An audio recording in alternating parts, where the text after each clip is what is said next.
También quería comentarles que ahorita estamos arriba de 100 grados. Por ejemplo, ahí los empacadores tienen una mesita, ¿verdad? Tienen poca sombra. Y el empacador quiere protegerse de la sombra.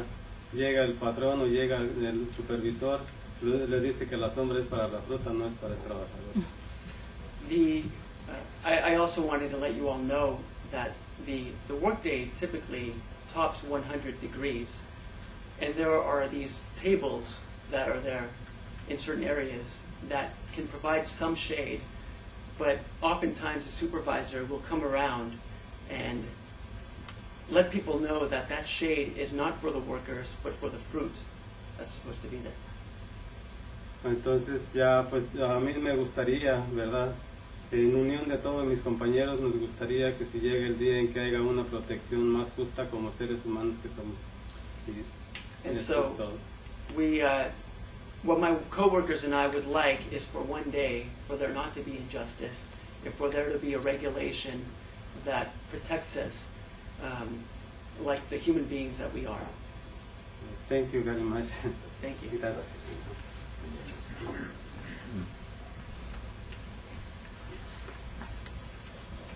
Muy buenos días. Good morning. It's actually very sad that we're here today. We have two farm workers here that represent families that were very saddened of the situation, especially with Margarita, her sister Maria, who's with us as well, that have come here because of the fact that they've found no other recourse. And we're extremely grateful to the ACLU, to Ramona Ripson, who just joined us, to Munger, Tolles, and Olson, for their willingness to really go forth and to try to ensure that there is some protection. As Brad Phillips mentioned, this lawsuit only came after several months of trying to sit down with the state of California, with the governor's representatives, and trying to work out some solution to this situation. And we could not arrive at something that was adequate for workers, for their protection, for their safety, to ensure that more deaths didn't take place. This past Tuesday, we celebrated the anniversary of the death of Asuncion Valdivia, who was a worker at Jimarra Vineyards and was the first worker in 2004 to pass away as a result of heat stress. After that death occurred, there's been 15 other deaths that have taken place now since 2005 because of heat stress.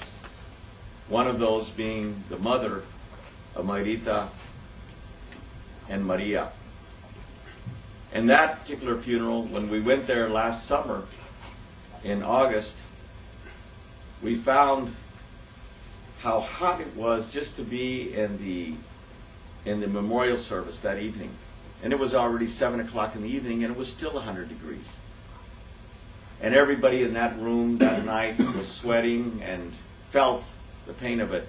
We couldn't even begin to imagine what it was like to work at 115 degrees out there with no shade. And Margarita did not share was that they couldn't find medical attention for her mother once that they found out that she was ill. And it was because they had to take her back and forth to several other clinics and hospitals before they finally determined what it was that had caused her illness, but then by that time it was too late. We have spoken with the governor on many occasions. When initially this began to occur back in 2005, we went to the governor and we said, we want to pass legislation. He urged us not to pass legislation, that he would ensure safety of the workers through regulations. We believed in him. We had confidence in him that the state of California would take the necessary actions to protect the workers. Unfortunately, that hasn't been true. And if we look at it and we study the situation, our evidence really suggests that it hasn't been ignorance, but it's been neglect that have resulted in the deaths of farm workers. So that's why we're here today. That's why we've gotten to the point of having to file a lawsuit against the state of California and the governor to try to ensure that there is protections for farm workers, to ensure that their basic needs, that's all we're asking about, basic needs, that they have water, access to water like any of us would want, that they have shade out there, adequate shade, that they have an opportunity to take a rest break that's paid by the company, to ensure that they can take care of themselves when they're working and harvesting the fruits and vegetables. We want to make sure that the deaths of these 15 farm workers were not in vain. That's the promise that we've made to Margarita Bautista and to her family. That's certainly the promise we made to Asuncion Valdivia's family and all the other families that are where this has taken place. We've joined with them in their sorrows. We hope to one day join with them in their celebration of that the deaths of their loved ones didn't go in vain. That one day we'll see the enforcement of this legislation, that we'll see that the governor passes legislation and signs legislation that will allow farm workers themselves to enforce the laws that are there for their protection. We don't have any confidence and any faith that the state of California, nor will the governor, be able to enforce those laws. The laws in the books are not the laws in the field. So consequently, we are joining with Munger, Tolles, and Olson with the ACLU to further continue our action, to escalate, to move forward in hopes of bringing about a resolution to this situation as quickly as possible. Thank you very much. Muchísimas gracias. What's your name again? Sí. My name is Arturo Rodriguez, President of the United Farm Workers. Thank you all for coming today. You want something in Spanish? Oh, sorry. Primeramente, nomás quiero decir, mi nombre es Arturo Rodríguez, presidente de la Unión de Campesinos. Es un día muy triste para nosotros estar aquí con la mamá, la hija, de María Álvarez Bautista, Margarita Bautista, y también Julio Hernández, que están aquí, dos trabajadores del campo, que han trabajado bien duro toda su vida en el campo, pero al mismo tiempo ellos están viendo que no ha habido enforzamiento de las leyes que existen para proteger a los campesinos. La mamá de Margarita Bautista falleció por insolación en el Valle de Coachella el año pasado. Este domingo lo vamos a celebrar el primer aniversario del muerto de ella. Ella anduvo trabajando en temperaturas de 115 grados, sin sombra, sin protección.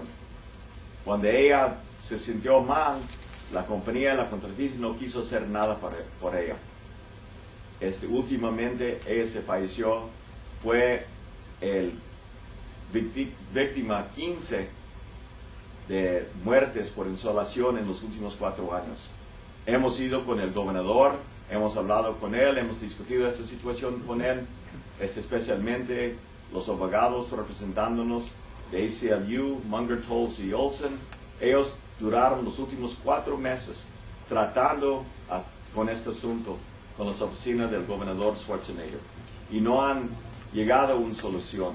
Y es por eso que estamos ahora haciendo esta demanda, es por eso que estamos diciendo al gobernador Schwarzenegger que necesitamos que él firme una ley realmente que lo va a proteger a los trabajadores del campo, porque no tenemos confianza en el estado de California ni en el gobernador que va a haber enforzamiento de esas leyes.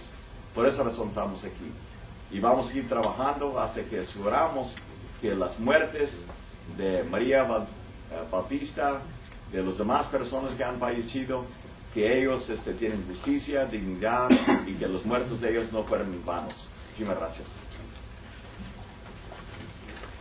Thank you all for coming.